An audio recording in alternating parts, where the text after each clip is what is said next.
apat na klaseng mint na meron kami sa Fresh Herb. First is the peppermint, then the choco mint, lemon mint, spearmint. If you want to propagate yung mga mint, cuttings lang yan. Huwag kang kukuha mahaba na cutting. Kung magka-cut ka, dito lang sa talbos. So for example, ito no. Yan, tanggalin mo yung dahon yan. Yan ang ika-cutting mo. Mas gusto ng cuttings ng mint yung ganito lang kaliit na talbos. And for example, ng cuttings namin, ito, lemon mint. So maliit lang yung kinakattings namin. Yan, one of the disadvantage, kapag masyadong makapal yung ika-cuttings mo, tapos dumikit yung dahon sa soil, yan, nalulusaw. So yan ang mga kailangan yung iwasan.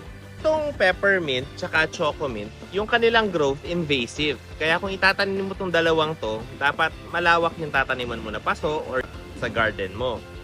Pansinin mo to, ang haba na niya. Itong lemon mint tsaka spearmint, may pagka-bushy type. So kahit mahaba na sila, pataas pa rin yung kanilang tubo. So pwede silang mas malapit itanim. So if kailangan mo ng pangtanim ng mga mint, you can buy your plant dito sa Fresh Herb, Pampanga.